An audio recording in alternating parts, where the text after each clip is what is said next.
बिस्मिल्लाहिर्रहमानिर्रहीम। अस्सलाम वालेकुम टू पब्लिक पल्स में नमरा तारिक नाज़रीन प्रोग्राम में मुझे ज्वाइन करें अमीर अब्बास साहब, सना मिर्ज़ा साहिबा, साथ ही में ज्वाइन करें बैरिस्टर साद रसूल साहब। मैं आप सबको खुश आमदीद कहती हूँ।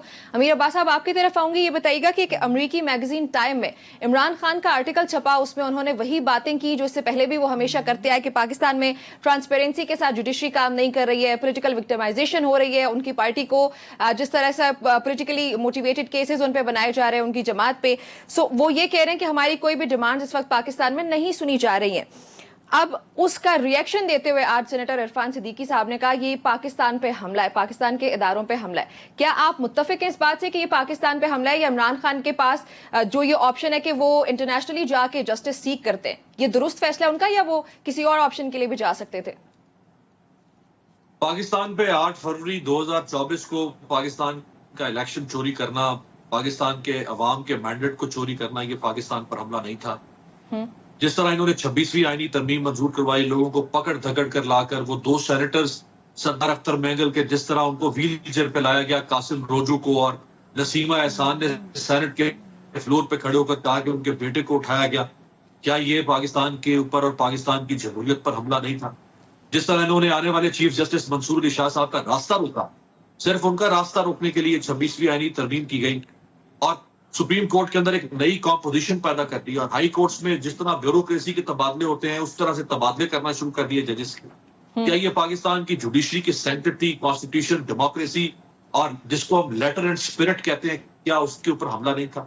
तो एक तो ये एतराज आप उठाएं, मैं उठाऊं, बाकी आपके लोग उठाएं तो समझ में आता है। कम से कम इस हुकूमत को तो ये, और खुद पीका, जिस तरह इन्होंने पीका कानून पास किया और खुद उस पास करने वाले लोगों में इरफान सिद्दीकी शामिल थे, सेनेट की उस इंटीरियर स्टैंडिंग कमेटी का हिस्सा थे इरफान सिद्दीकी साहब, जहां मुझ समेत हम सहाफी दुहाई देते रहे कि आप इतना जालमाना जाबराना कानून बनाने जा रहे हैं, मत इसमें इतनी उजलत दिखाएं। लेकिन उन्होंने उसी आधे घंटे के अंदर निशिस्त के अंदर तय कर लिया कि हमने इस कानून को पास करना। तो कम से कम इस हुकूमत को तो ये जेब नहीं देता कि ये किसी को आइन या जमहूरियत का लेक्चर दे। दूसरी बात, आप जो इमरान खान ने लिखा, देखिए जो इमरान खान ने के आर्टिकल्स मुख्तलिफ आलमी मैगजीन में या इंटरव्यूज उनके आए, ये कोई नई बात नहीं है। आप नेल्सन मंडेला को उठा कर देख लें। नेल्सन मंडेला ने जो अपनी ऑटोबायोग्राफी लिखी, उसने जेल में लिखी और उसने उसका असल मुसवदा अपने जेल के लॉन के अंदर जमीन मट्टी खोद के नीचे दबा दिया था, ताकि कहीं जेल का अमला ये मुसवदा मुझसे छीन के ना ले जाए। और बाद में फिर वो वहां से वो ट्रांसपोर्ट उसको वहां से एक्सपोर्ट किया गया जेल से बाहर, और वो किताब शाया। मार्को पोलो ने जब उसने एशिया में ट्रैवल किया तो उसने अपनी जो सारी याददाश्तें हैं, उसने उसको जब गिरफ्तार किया गया, जब वो वापस गया एशिया से ट्रैवल करके, उसने अपनी सारी याददाश्तें वहां गिरफ्तारी की हालत में लिखी।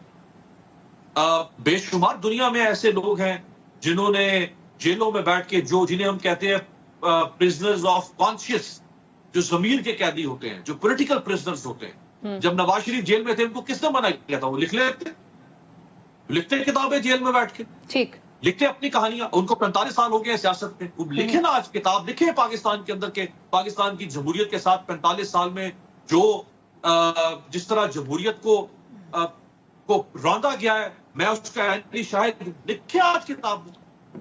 बताएं वो कौन को लिखे आसिफ अली जरदारी किताब के पाकिस्तान के आइन और जमहूरियत के साथ क्या हुआ। ठीक है, आप कुछ नहीं लिख सके, कुछ नहीं बता सके दुनिया को, तो जो शख्स जेल में पड़ा हुआ है और जिसके पास कोई ऑप्शन ही नहीं आपने छोड़ा कि वो कैसे वेंटिलेट करे, वो कैसे अपने साथ होने वाले उस फस्ताई रवैये के ऊपर लोगों को आगाह कर सके। ठीक है, अगर वो एक इंटरव्यू दे या कोई आर्टिकल अगर उसका शाया हो जाए, तो उससे भी आपकी जमहूरियत इतनी नाजुक और इतनी आपकी चौचले आपकी जमहूरियत के कि वो ठीक है। अमीर साहब, आपका पॉइंट आ गया, आपका पॉइंट आ गया। साथ साहब, आपकी तरफ आऊंगी, आपकी इस पे क्या राय है? देखिए, हम सब के जज्बात तो अमीर साहब वाले ही हैं, मैं लेकिन थोड़ा सा शाह साहब कि हम सुनते हैं, सीखते हैं उनसे, तो मेरा ख्याल है शाह साहब थोड़ा ज़्यादा एक्सपेक्ट कर रहे हैं। नवाज शरीफ साहब से गुजारिश इतनी सी है कि किताब लिखें नहीं, ये किताब पढ़ लें।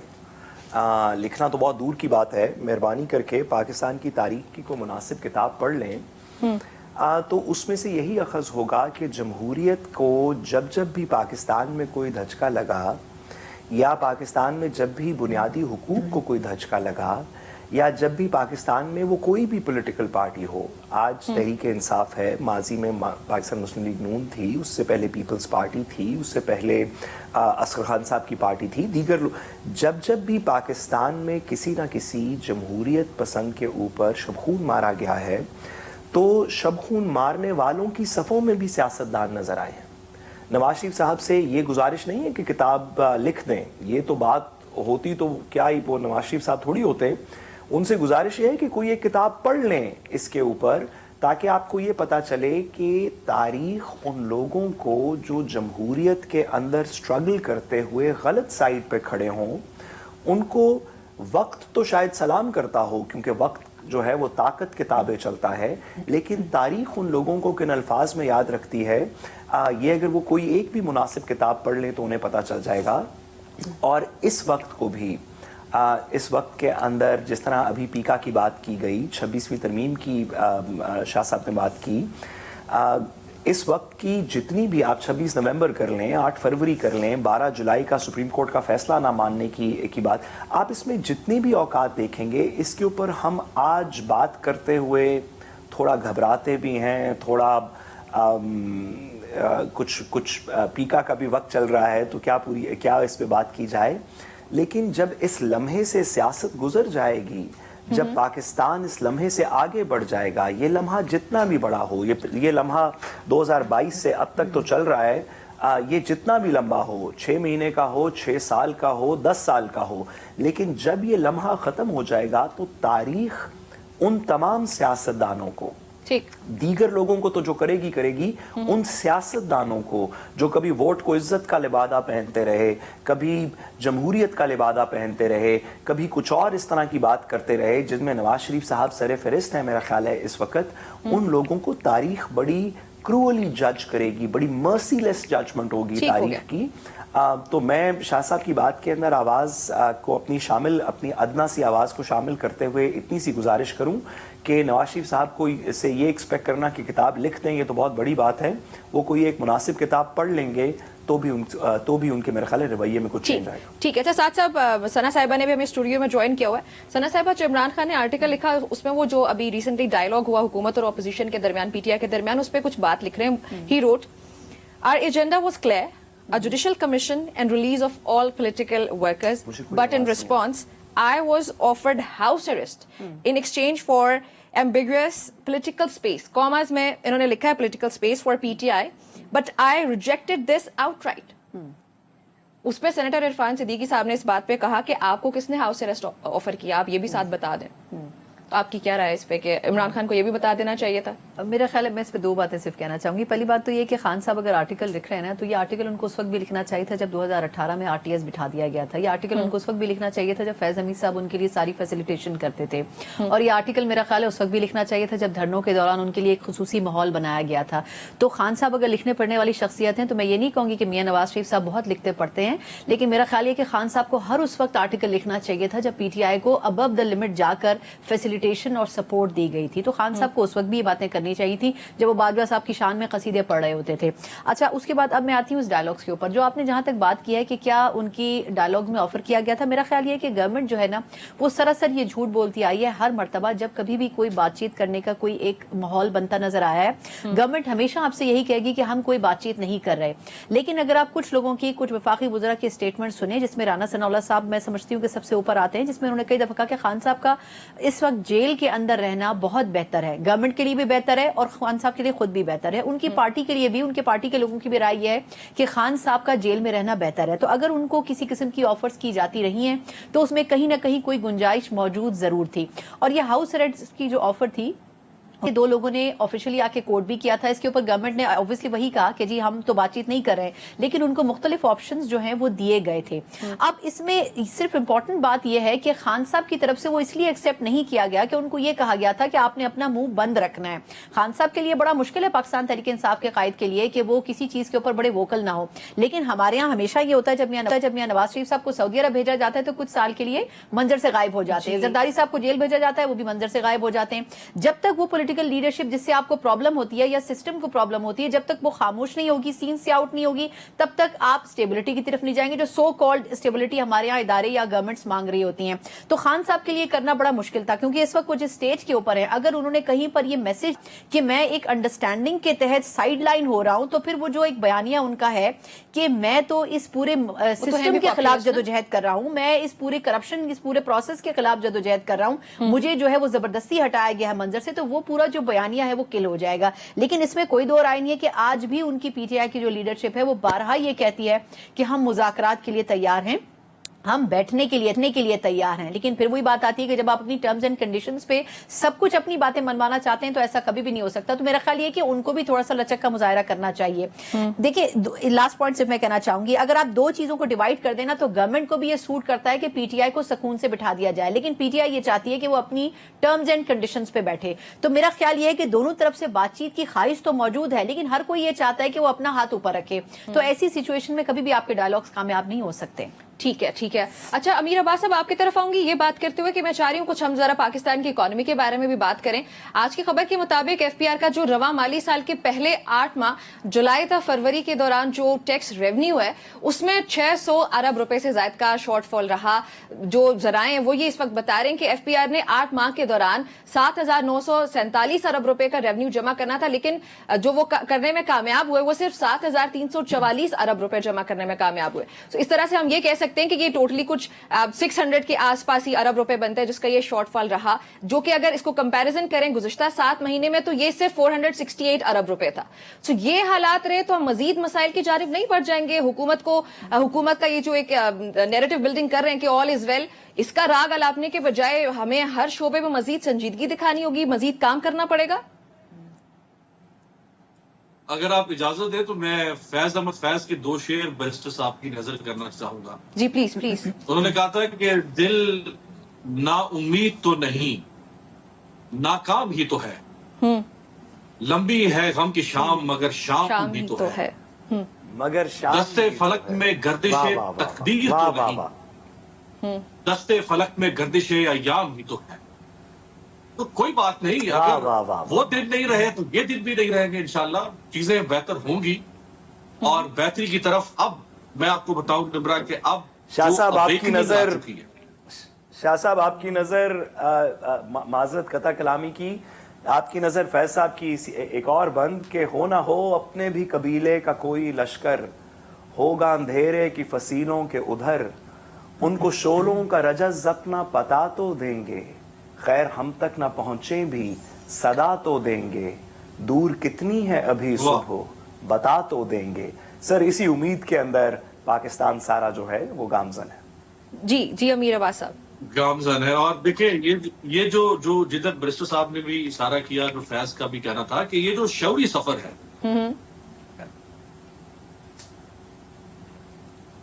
جب شعور کا سر پر دیتا ہے نا کہ میں اگر کوئی نظام استبداد وہ اس سر پر دوڑتے گھوڑے کو، اس فشار خون کو پھر روک نہیں سکتا.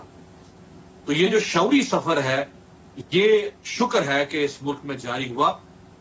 اور جیسے ثنا پہلے کہہ رہی تھی کہ عمران خان سے بھی ماضی میں غلطیاں ہوئی، میرا خیال ہے کہ جو ماضی میں اگر کوئی بھٹکا ہوا تھا اور وہ حال میں راہ راست پر آ جائے تو یہ تو اللہ کا بہت بڑا انعام ہوتا ہے کسی کے اوپر.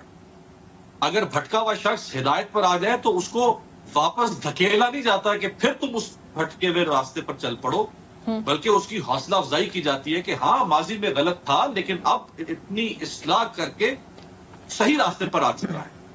لیکن سوال یہ ہے کہ جو لوگ ماضی میں خود کو کہا کرتے تھے کہ ہم بہت بڑے چیمپئن ہیں ڈیموکریسی اور آئین کے اور ہم راہ راست پر ہیں، آج وہ پھٹک گئے ہیں حل میں، جس میں پیپلز پارٹی اور مسلم لیگ نون ہے، اور وہ ارادی طور پر دانستہ طور پر بھٹک رہے ہیں اس راستے سے. تو میرے خیال میں جو بھٹکا ہوا اگر سدھر جائے تو وہ تو بہت بڑی بات ہے. وہ تو اس سے اس کا مطلب معاشرے میں زندگی کی علامت اور حرارت موجود ہے. اب جہاں تک یہ ایف بی آر کا سوال ہے جی، تو دیکھیں یہ جب سے اورنگزیب صاحب جو موجودہ وزیر خزانہ ہیں وہ جب سے وزیر خزانہ بنے تو انہوں نے اس بات پر पूरा जोर दिया और कोशिश की कि ज्यादा से ज्यादा टैक्स रेवेन्यू टैक्स नेट को बढ़ाने की, जी। और इसी वजह से पाकिस्तान में पहली बार अब 1 जुलाई 2025 से जो एग्री इनकम टैक्स है, जो कि पहले भी था लेकिन वो उस तरह से नहीं था, अब उस एग्री इनकम टैक्स को भी कॉर्पोरेट सेक्टर की तरह से इम्प्लीमेंट किया जा रहा है और वो बहुत बहुत भारी टैक्सेस होंगे जो लोगों पर आए होंगे। इन्होंने 2024-25 के बजट में भी आपने देखा कि जो तनख्वाहदार तबका है उसके ऊपर इसीलिए ज्यादा टैक्स लगा दिया ताकि जो टैक्स पे जो दूसरे शोबों में टैक्स नहीं देता वो टैक्स शॉर्टफॉल भी तनख्वाहदार तबके से हासिल करें ताकि यहां से बहुत आसानी से हम टैक्स कलेक्शन कर सकते हैं। इसके अलावा इन्होंने जीएसटी, विदहोल्डिंग टैक्स और मुताबिक दूसरे टैक्सेस भी आए किए। ठीक। लेकिन इसके बावजूद एफबीआर जो है, और एफबीआर में जिसको इन्होंने चेयरमैन एफबीआर लगाया लंगड़ियाल साहब, उनका कोई ताल्लुक नहीं है फाइनेंस के साथ। वो निगरान हुकूमत के अंदर जो काकड़ साहब की हुकूमत थी उसमें वो तवानाई के सेक्रेटरी थे। ठीक। उनको उठा के शहबाज शरीफ साहब ने सिर्फ इसलिए कि वो शहबाज शरीफ साहब के ब्लू व्हाइट ब्यूरोक्रेट है उनको लाके एफबीआर का चेयरमैन लगा दिया। ठीक है। तो जब आप कुछ ऐसे फैसले करेंगे तो उससे फिर जी, माजरत के साथ आपको इंटरप्ट किया। साथ साथ ऐवान सदर से भी ये खबर है कि हुकूमत की 1 साला कारकर्दगी की रिपोर्ट तलब की गई है। अब ये रिपोर्ट जो है वो पार्लियामेंट के मुश्तरका इजलास से खिताब से कबल मांगी गई। सदर अपने खिताब में हुकूमत की जो 1 साला परफॉर्मेंस है उसकी वो जो अहम नुकात है उसका जिक्र करेंगे।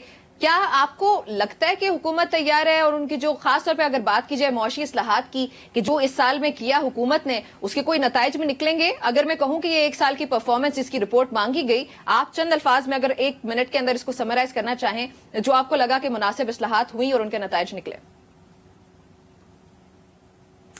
देखिए, पीका का वक्त है और मैं शाह साहब जितना जोर हिम्मत और बुलंद इरादा शख्स नहीं हूँ। पीका का वक्त है। मैं तो सिर्फ इतना कह सकता हूँ कि क्या कमाल इस्लाहात की, जो दूध और शहद की नहरें जिससे सारा पाकिस्तान मुस्तफीद हो रहा है, वो तो हमारे सामने है। अच्छा, हमें इसमें थोड़ी डिस्टिंक्शन करनी चाहिए जी। पाकिस्तान की स्टेट ने कुछ ऐसी कार्रवाइयाँ ज़रूर की, कुछ ऐसी इस्लाहात की जिसकी वजह से पाकिस्तान के अंदर कुछ इकोनॉमिक बेहतरी आई। जैसे कि डॉलर की रियलाइजेशन के अंदर आप कह सकते हैं, एंटी स्मगलिंग के अंदर हमने अपने बहुत सारी चीज़ें बेहतर की। लेकिन हम इस वक्त स्टेट के उस कोर की बात नहीं कर रहे जो भी हुकूमत हो अपना काम करती है और स्टेट के अंदर और रियासत को मजबूत करती है। हम इस वक्त बात कर रहे हैं हुकूमत की, उन सियासी लोगों की, उन सियासी वर्कर्स की, उन सियासी लीडर्स की, ख्वाह वो ज़बरदस्त तरीन हमारे वज़ीर आज़म हों, हमारे सदर हों, या उन सब से भी ज़्यादा ज़बरदस्त हमारी चीफ मिनिस्टर पंजाब हों, जो सियासी लोग हैं, हम उनकी बात कर रहे हैं। तो पीका के वक्त में मैं कौम और आवाम की उम्मीदों को, उनके दिल की आवाज़ को मज़ीद आवाज़ देते हुए, मज़ीद हवा देते हुए कहूँ कि लोग तो खुशियों से इन दूध और शहद की नहरों से निकल नहीं पा रहे, उनको अपनी फिक्रें भूल गई हैं। क्या ज़बरदस्त इस्लाहात किए हैं। आपने देख ही लिया अभी पिछले दिनों उन जितने पैसे माशाल्लाह इश्तिहारों के ऊपर खर्च किए गए, वो सिर्फ इसलिए किए गए क्योंकि उन इश्तिहारों के पीछे जो करोड़ों लोगों को फवायद पहुंच चुके हैं और जो हज़ार प्रोग्राम हो चुके हैं, उससे सारा पाकिस्तान मुस्तफीद हो चुका है। अगर कोई शख्स भी पीका के वक्त में इसके अलावा कोई बात करता है तो मेरा ख्याल है कि जैसे कि हमारी बहुत ही नरम दिल चीफ मिनिस्टर साहिबा कह चुकी हैं कि उन्हें आही हाथों से निपटा। ठीक है सना साहिबा, 1 मिनट के अंदर आपका क्या जवाब होगा इस सवाल का? हुकूमत की क्या परफॉर्मेंस है वो अगर उसको समराइज करें, जैसे हुकूमत ने सदर ने रिपोर्ट भी मांगी है ऐवान सदर से। तो अच्छा देखिए, मेरा ख्याल है जरदारी साहब का एक जुमला काफी है। वैसे तो अगर बात की जाए कि जी हुकूमत के साथ इत्तेहाद में रहना पीपल्स पार्टी की मजबूरी है, ये वो अपनी जमात को भी समझा चुके हैं और मेरा ख्याल ये कि नून भी जानती है कि अगर वो उनसे अलहदा हो जाए तो परफॉर्मेंस की रिपोर्ट क्या मांगनी है, एक रस्मी कार्रवाई है। लेकिन जहां तक परफॉर्मेंस की इवैल्यूएशन का ताल्लुक है तो कुछ चीजें ऐसी जरूर हैं जो कि इस गवर्नमेंट के दौर में हो रही हैं और मेरा ख्याल है कि इसमें बहुत ज्यादा क्रेडिट इस गवर्नमेंट का नहीं है। जो टीम बना के शहबाज शरीफ साहब को प्लेट में रख के दी गई है, उस टीम का भी बहुत अमल दखल है। ये जो इकोनॉमी की सिचुएशन इम्प्लीमेंटेशन है, ये कोई शहबाज शरीफ साहब की अपनी कोई पॉलिसी नहीं है। हम सब जानते हैं कि पॉलिसी के हवाले से इकोनॉमी में कितने एक्सपर्ट हैं नून लीग वाले। वजीर खजाना साहब जो हैं उनको जो स्ट्रेट ऑर्डर्स दिए गए थे जो कि काकड़ साहब की गवर्नमेंट में इम्प्लीमेंटेशन हुई थी, कुछ चीज़ों की जैसे भी साथ ने भी बात की कि रुपए को मुस्तहकम किया गया, डॉलर की स्मगलिंग रोकी गई, जो स्टॉक एक्सचेंज है उसको बेहतर करने की कोशिश की गई, ये वो तमाम चीज़ें हैं जो कि काकड़ साहब की जो इंटरिम गवर्नमेंट थी उसी में ही उसका स्टार्ट हो गया था। लेकिन अब उसकी जो कंटिन्यूटी है वो कंटिन्यूटी करने के लिए इस गवर्नमेंट को मौका दिया गया और मेरा ख्याल ये कि इसमें बहुत बड़ा हाथ IMF, वर्ल्ड बैंक जैसे इदारों का भी है जिन्होंने डंडे के जोर के ऊपर उन पॉलिसीज को इंप्लीमेंट करवाने की कोशिश की है। अलमिया हमारा यह है कि हम इन पॉलिसीज को, इसमें कुछ अच्छी पॉलिसीज भी हैं, उन पॉलिसीज को हम खुद से करने की जसारत नहीं करते। जब तक कोई हमारे सर पर डंडा लेके नहीं खड़ा होता कि आपने इन चीजों के ऊपर अमल दरामद करना है, उस वक्त तक यानी कौम के मफाद में हम नहीं सोच रहे होते। जब तक हमें किसी से भीख का प्याला लेके भीख नहीं मांगनी होती और वो हमें अपनी टर्म्स एंड कंडीशंस नहीं देता, उस वक्त तक हम इन चीजों के ऊपर इंप्लीमेंट नहीं करते। तो मेरा ख्याल ये कि इकोनॉमी के लिहाज से पोजीशन बेहतर है, लेकिन टेररिज्म और दूसरे सेक्टर्स में अगर देखा जाए, हमें इंडस्ट्रियल सेक्टर में देखा जाए तो वहां पर इतनी इंप्रूवमेंट नहीं नजर आती। जो एक वाहिद इंप्रूवमेंट अभी तक हुई है, चाहे जितनी भी हुई है, वो सिर्फ इकोनॉमी के अंदर Which we hope and pray कि हो जाए, पाकिस्तान जो है तरक्की की राह पे गामजन हो जाए। नाज़रीन, हमारी गुफ्तगू जारी रहती है, एक ब्रेक लेकिन स्टे विद अस।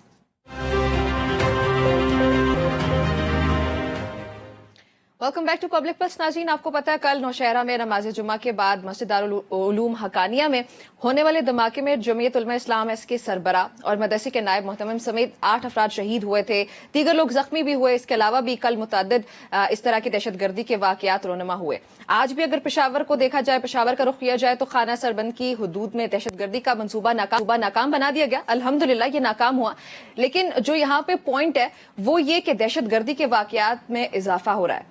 सो अमीर अब्बास साहब बताइएगा कि क्या फैक्टर्स लगते हैं आपको, क्या सिर्फ अफगानिस्तान वाला फैक्टर है या इसके अलावा भी कोई फैक्टर्स है? फिर पाकिस्तान को एज अ स्टेट करना क्या चाहिए फौरी तौर पे?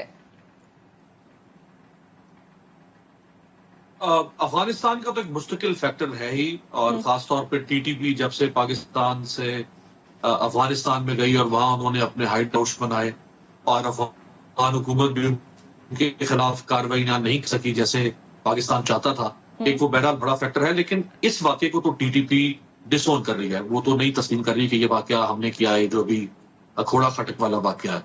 इसमें तो एक और जमात का नाम लिया जा रहा है। आप अगर यहाँ KPK से लेके बलूचिस्तान तक देख लें और आप खास तौर पे KPK के साउथ में अगर आप देखें तो साउथ KPK जो है डेरा इस्माइल खान और ये जो 2 डिविजन्स हैं, यहाँ तो शाम मगरिब के बाद लोगों का निकलना आजादाना तौर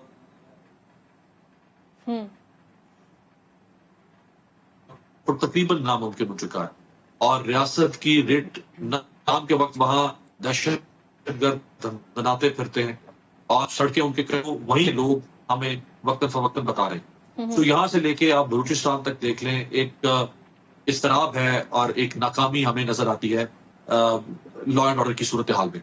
उसकी वजह देखें बड़ी यही हो सकती है कि जब रियासत और हुकूमत के या अपनी असल जिम्मेदारियों के कहीं और मसरूफ हो जाएं या उन मामलात के ऊपर तवज्जो मरकूज कर लें जो मामलात की अंजामदही का सवाल उनसे नहीं हो रहा, जिन मामलात की अंजामदही का सवाल हुकूमतों से, रियासतों से है, वो उनको छोड़ के कुछ और करना शुरू कर दें, तो फिर वहां एक खला पैदा होता है। और उस खला को फिर जाहिर बात है दहशतगर्द या इंतहा पसंद लोग, शर पसंद लोग, अस्कियत पसंद लोग ये आके पुर करते हैं। और दहशतगर्दी कोई अचानक तो आई भी नहीं ना, 20-22 साल की 25 साल की तारीख है और मुकम्मल तौर पे तो हम उसकी सरकोबी कर ही नहीं पाए। हर दौर में पहला तो एक वो दौर था जब बराह रास्त ऑपरेशन था, फिर उसके बाद इंटेलिजेंस बेस्ड ऑपरेशन शुरू हुए IBOs 2016 के बाद से, लेकिन उसमें भी फिर जिस तरह कॉन्टिन्यूटी रहनी चाहिए थी वो नहीं रह सकी। और उसकी वजह बज़ाहिर सिर्फ यही है कि रियासत की तवज्जो इन मामलात से हटकर इस वक्त सियासत, पॉलिटिकल मैनूवरिंग, पॉलिटिकल इंजीनियरिंग और इन मामलात पर चली गई। इन मामलात के पास साथ साहब आपकी भी यही राय है? बड़ा खूबसूरत, बड़ा अच्छा पॉइंट रेज किया अमीर अब्बास साहब ने कि जो हमारी इस वक्त हुकूमत है या हुकूमतें ओवरऑल भी अगर देखा जाए तो उनकी तवज्जो कहीं और मरकूज होती है, जिसकी ये एक बड़ी वजह हो सकती है। लेकिन इसके साथ ये भी बताएं कि हामिदुल हक्कानी को टारगेट करना क्या पाकिस्तान के लिए कोई मैसेजिंग भी है? देखिए, अफगानिस्तान का और पाकिस्तान का जो बॉर्डर है और जो हमारी सिक्योरिटी सिचुएशन है उन इलाकों में, ख़ास तौर पे KPK उन बेल्ट इलाकों में और बलूचिस्तान के अंदर ये एक बहुत ही सीरियस, ये एक बहुत ही सबको परेशान कर देने वाला लम्हा है। इससे पाकिस्तान वो वाहिद मुल्क है, शायद अफगानिस्तान के अलावा पाकिस्तान वो एक वाहिद मुल्क है इस पूरी दुनिया के अंदर जिसको इस बात का पता है कि पिछले 20-25 साल की जंग के अंदर कितनी तकलीफें उठानी पड़ी और इससे कोई शख्स भी मावरा नहीं है। किसी पॉलिटिकल पार्टी का शख्स हो, कोई स्टूडेंट हो, कोई सिक्योरिटी एहलकार हो, कोई फौजी हो, कोई बिजनेसमैन हो, कोई काश्तकार हो, कोई शख्स भी हो, उसको पता है जो भी पाकिस्तान अफगानिस्तान के इस एरिया के अंदर रहा है। हम पाकिस्तान की अगर बात करें जो पाकिस्तान में रहा है सन 2001 के बाद से, उसको पता है कि ये सिचुएशन खराब होते होते, सिक्योरिटी सिचुएशन इस तरह के पोरस बॉर्डर पे खराब होते हुए तो 2, 4, 5 इवेंट्स के अंदर खराब हो जाती है, लेकिन उसको ठीक करने के अंदर दिहाइयां लग जाती हैं और वो दिहाइयां उन दिहाइयों का जो को के अंदर ठीक करने के लिए जो खून है वो आम बेगुना आवाम, हमारे स्टूडेंट्स, हमारे रेगुलर लोग, कोई किस्सा खानी बाजार पेशावर के अंदर, तो अलमदार रोड कोयटा के अंदर, तो दाता दरबार लाहौर में और कराची में, इस तरह के आम लोगों को देनी पड़ती है। पाकिस्तान की रियासत से भी, सियासत से भी, तमाम लोगों से गुजारिश है कि हम आपस में करते रहेंगे, ये लड़ते लड़ते हो गई गुम, एक की चोंच और एक की दुम, कभी किसी के सियासी सितारे उरूज पे होंगे, कभी कोई स्ट्रगल कर रहा होगा। ये हमारी इंटरनल पाकिस्तान के 2 भाइयों की, 3 भाइयों की, 5 भाइयों की, घर में रहने वालों की आपस में बहस है, ये हम करते रहेंगे। इसके अंदर हमें खलिशें भी हैं, वो हम इंटरनली खत्म करेंगे, लेकिन बसद एहतराम जो क्रॉस बॉर्डर टेररिज्म का मसला है, इस पे तमाम सियासतदान ये ना सोचें कि केपी में किसकी हुकूमत है, ये ना सोचें कि जब आप पंजाब में बैठ के कहेंगे कि पख्तून सारे दहशतगर्द हैं, ये केपी से दहशतगर्दी आती है, ये फलां से, भाई ये हम सब का मसला है। मेहरबानी करके किसी चीज पे ना माने, आप अपने अपने रिडिकुलस पॉलिटिकल स्टांसेस के साथ खड़े रहें। सॉरी मैडम, आपकी मैं बात को कता कलामी माजरत कि बेशक आप माजरत, बेशक आप 100 दफा आपस में सियासी नोक पलक करें, हम यहीं रहते हैं सारे, हम आज भी यहीं हैं, कल भी यहीं होंगे, हम अपने मसले ठीक कर लेंगे, लेकिन जिसके अंदर हमारे बच्चों का खून गया, वो जंग जो हम 20 साल लड़ चुके हैं, वो हम मजीद नहीं लड़ना चाहते। ठीक है सना साहिबा, 2024 के कंपैरिजन में भी पाकिस्तान अब 2025 के सिर्फ 2-3 महीने में वाकयात का अगर नंबर देखा जाए वो बढ़ रहा है। हाँ, जनवरी का अगर मैं आपको क्विकली बताऊं, मुझे पता है आपके पास टाइम कम है, तो जनवरी में बड़े अरसे के बाद रिकॉर्ड नंबर इंसिडेंट्स हुए। दूसरा ये कूड़ा कटक का जो वाकया है, इंटरेस्टिंगली अफगानिस्तान की गवर्नमेंट ने भी इसको कंडेम किया और टीटीपी ने भी किया है। तो इसमें ज्यादातर कहा यह जा रहा है कि जो हमारा पड़ोसी एक मुल्क है जो बलूचिस्तान में भी बहुत ज्यादा एक्टिव है टेररिज्म के हवाले से, उसका अमल दखल बताया जा रहा है। तो अगर उस कॉन्टेक्स्ट में ये बात दुरुस्त साबित होती है तो इससे हमें समझ लेना चाहिए कि फिर अदर देन टेररिज्म दूसरे फैक्टर्स भी हैं जो कि पाकिस्तान में टेररिज्म को फ्लोरिश कर रहे हैं, कि पाकिस्तान में एक डीस्टेबिलिटी का माहौल बना रहा है। दूसरा, मेरे भाई अमीर अब्बास अभी बात करते हैं 20-25 साल का किस्सा, मुझे ऐसा लगता है कि जब हमने रूस की जंग में उस दहशतगर्दी, उस दहशतगर्दों और उस पूरे सिस्टम में अपने आप को हम कूदे थे, तो मेरा ख्याल है कि दहशतगर्दी की बुनियाद या तालिबानाइजेशन की बुनियाद या इन तमाम मसाइल की बुनियाद वहीं से पड़ गई थी कि जब आप किसी दूसरे मुल्क के मसले में उलझे थे और उस वक्त से लेकर आज तक हम इन मसलों को सुलझा नहीं सके। तो मेरा ख्याल यह है कि ये इंसिडेंट हमें इस हवाले से भी हमारे लिए अलार्मिंग है कि केपीके में ज्यादातर टीटीपी और अफगानिस्तान के फैक्टर्स इन्वॉल्व थे। लेकिन अगर ऐसा कुछ हो रहा है तो इसका मतलब ये समझ लेना चाहिए कि हमें बलूचिस्तान के साथ साथ इंडिया की जो इन्वॉल्वमेंट है वो दूसरे सूबों में किस हद तक हो चुकी है, हमें इसको भी अंडरस्टैंड करने की जरूरत है। ठीक है, ठीक है नाज़रीन, हमारी गुफ्तगू जारी रहती है, ब्रेक शाम, stay with us. Welcome back to public pulse. अमीर अब्बास साहब, आपकी तरफ आऊंगी। यूक्रेनियन प्रेसिडेंट और अमेरिकन प्रेसिडेंट की झड़प हुई, एक तल्ख कलामी का मंजर हम सब ने देखा, उसकी वजह क्या लगती है आपको? क्या डोनाल्ड ट्रंप की पॉलिसीज जो है वो जारयाना है, ये वजह भी हो सकती है? और फिर ये जो पॉलिसीज हैं या ये जो तमाम तर मामला इसका खित्ते पे क्या असर होगा? इसकी वजह कोई जारहाना पॉलिसीज नहीं है, बल्कि इसकी वजह डोनाल्ड ट्रंप की शख्सियत है। ये जो गुफ्तगू हमने देखी है व्हाइट हाउस में 2 मुल्कों के सदूर के दरमियान, कमोबेश इसी तरह की गुफ्तगू अमरीका की तारीख में दर्जनों बार हो चुकी है, दर्जनों बार। कई अमरीकी सदूर अपने हम मनसूबों से जब व्हाइट हाउस में मिलते रहे, चाहे वो वजीर आजम की शक्ल में हो या दूसरे मुल्कों के सदूर की शक्ल में हो, तो जहां अमरीका का दूसरे मुल्कों के साथ मामला रहता है वहां व्हाइट हाउस में कई किताबें भरी पड़ी हैं कि वहां पे क्या माहौल रहा है। लेकिन डोनाल्ड ट्रंप चूंकि एक ऐसी शख्सियत है कि जो अनप्रिडिक्टेबल है, आप उनसे हर कदम पे कुछ नए और अनहोनी या कुछ गैर मामूली हरकत या चीज़ expect रवैये कर की सकते हैं। तवक्को कर सकते हैं। सो ये जो कुछ होता रहा, ये शायद अमरीकी मीडिया ने पहली दफा यूं बराह रास्त दिखा दिया कि दो सदूर आपस में एक दूसरे के साथ एक तनाजे के ऊपर उलझ रहे हैं और बिल्कुल वो तुर्की ब तुर्की जवाब दे रहा है ज़ेलेंस्की उनको। और जाहिर बात है नुकसान तो उसका हुआ ना, इनके $350 अरब लग गए, जो कल ट्रंप ने कहा कि जी हमारे $350 अरब जाया हो गए, तो उसके भी तो लाखों लोग मारे गए, जख्मी हुए, उसका इंफ्रास्ट्रक्चर तबाह हुआ, उसके लोगों को वहां से हिजरत करना पड़ी। आप यूरोप में जाएं, आपको सारा यूरोप इस वक्त मिलेगा भरा पड़ा, जहां जो लोग वहां से निकले हैं यूक्रेन से, और वो दरबदर है, उनकी जिंदगियां तबाह हो गई है। तो और वो उसने ये जंग क्यों लड़ी? किसकी शह पर लड़ रहा था? वो अमेरिका और यूरोप किस शह पर लड़ रहा था? वरना उसको क्या पड़ी थी कि वो रूस के साथ इस हद तक जंग को तूल देता। तो ये पहली दफा सामने जरूर आया, लेकिन इस तरह का माहौल व्हाइट हाउस में कई दफा रहा। ठीक है, साथ साहब आपका कमेंट इस पे? मैं शाह साहब की बात से एग्री करते हुए थोड़ा सा इसको आगे बढ़ाऊं।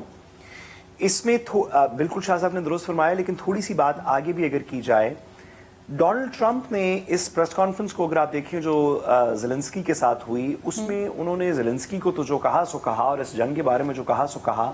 उन्होंने बार बार इस बात को स्ट्रेस किया कि उनके प्रेडिसेसर बाइडन ने जिन चीजों को सपोर्ट किया था उसके वो साथ नहीं है, कि वो उस वॉर के साथ नहीं है, उस अरेंजमेंट के साथ नहीं है, वो उस प्रेसिडेंट के साथ नहीं है ज़ेलेंस्की, जिसको कि बाइडन ने सपोर्ट किया या बाइडन एडमिनिस्ट्रेशन के कहने पे जिसने एक जंग छेड़ दी, या ये नहीं कहना चाहिए कि कहने पे एक जंग छेड़ दी, या जिनकी बाइडन एडमिनिस्ट्रेशन की शह पे जो जंग लड़ते रहे। ये पाकिस्तान के लिए इसके अंदर भी एक पिन्हा एक मैसेज है। हमने इसी ट्रंप एडमिनिस्ट्रेशन से बात करनी है अब पाकिस्तान के मसाइल के लिए।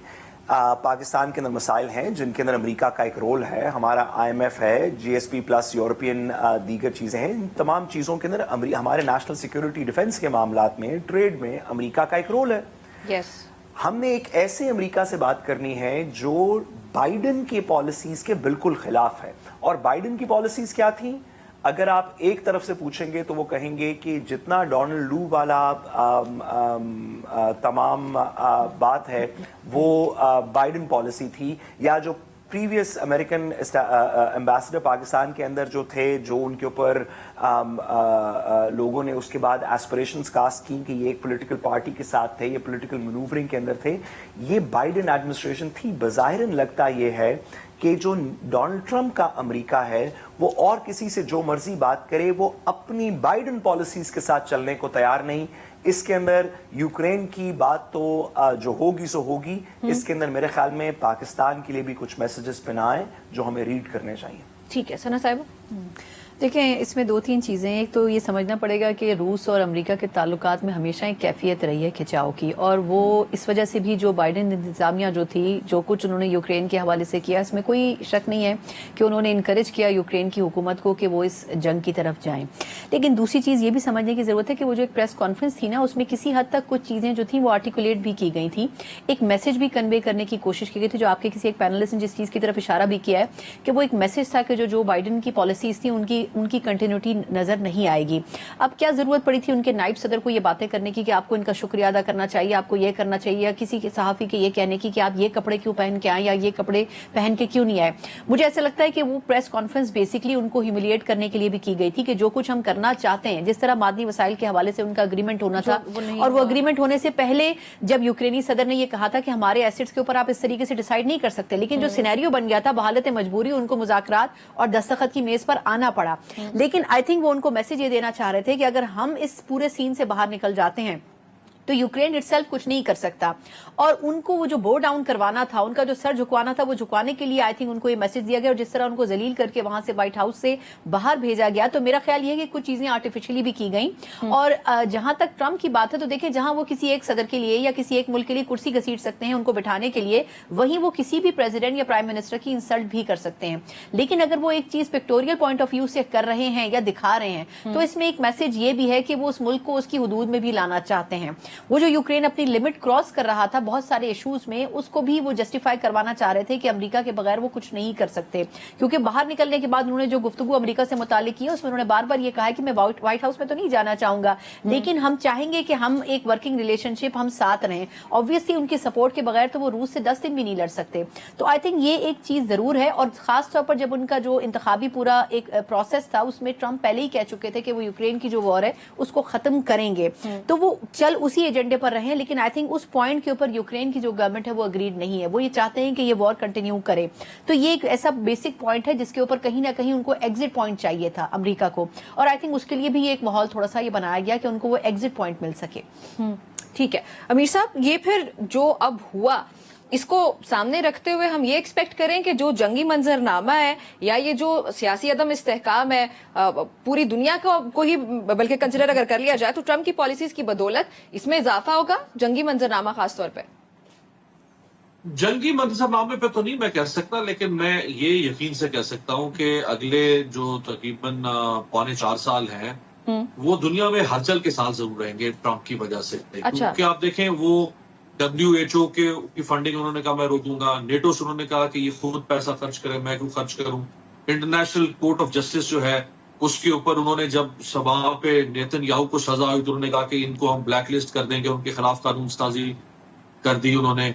यूरोप के ऊपर, कनाडा के ऊपर वो 25% का टैरिफ लगा रहे हैं, हालांकि कनाडा और अमेरिका नेशनल अलाय हैं, यानी वो इतने जबरदस्त अलाय हैं कि कायदे आज़म ने पाकिस्तान और इंडिया के बकात जिस तरह अमेरिका और कनाडा रहते हैं इस तरह पाकिस्तान और इंडिया रह सकता है। चीन के ऊपर वो और टैरिफ लगा रहा है। अच्छा, पुतिन के साथ जितना कुर्बत का इजहार वो कर रहे हैं उतना कोई अमेरिकी सदर सोच भी नहीं सकता था। अच्छा। तो वो हर एतबार से मुझे लगता है कि वो गैर मामूली तौर पे बिहेव कर रहे हैं, और उसकी वजह से वो अगले 3.25 साल जो उनका अरसा इक़्तिदार है उसमें बहुत सारी दुनिया में होने वाली तब्दीलियां या तो अमेरिका की वजह से हो रही होंगी या अमेरिका उन पर सरक रहा। ठीक है, साथ साहब आप भी यही समझते हैं कि दुनिया हलचल पे रहेगी डोनाल्ड ट्रंप की वजह से अगले 3-4 साल एटलीस्ट? देखिए, एक मिथ तो इसके अंदर अमेरिकन डिप्लोमेसी की मिथ तो ब्रेक हो गई। बहुत सारे मुल्क जो अमेरिका की शय पे लड़ने को तैयार थे या अमेरिका की शय पे दूसरे ममालिक से अपने ताल्लुकात खराब करने को तैयार थे, वो अब 10 दफा सोचेंगे कि शायद आज का अमेरिका कल का जो प्रेसिडेंट होगा वो आज की पॉलिसी के साथ नहीं खड़ा होगा। ये एक बड़ा डीप रूटेड चेंज है। अगर आज लेट्स से पाकिस्तान को अमेरिका कह दे कि आप फलां के साथ जंग कर लें और हम आपके साथ हैं, तो हम 10 दफा सोचेंगे इंटरनली कि ये वाला प्रेसिडेंट तो साथ है, 3 साल बाद 4 साल बाद जब ये खत्म हो जाएगा तो अगला क्या करेगा, हमारे अपने मुफाद कहां पे हैं। मेरे ख्याल में ये एक अमेरिकन डिप्लोमेसी में एक डिपार्चर है। डोनाल्ड ट्रंप के पूरे 4 साल के अंदर हम इस तरह के मौके देखेंगे जहां पे लोग American soft and hard power को थोड़ा रीअसेस करेंगे और अपने मफादात के अंदर काम करेंगे, अमेरिका की शय पे नहीं करेंगे। ठीक है, आप सबका बहुत शुक्रिया ज्वाइन करने के लिए, और रमजान भी आप सबको भी मुबारक हो। नाज़रीन, रमजान मुबारक हो। आज के प्रोग्राम से इतना इजाजत दीजिए, अल्लाह हाफिज।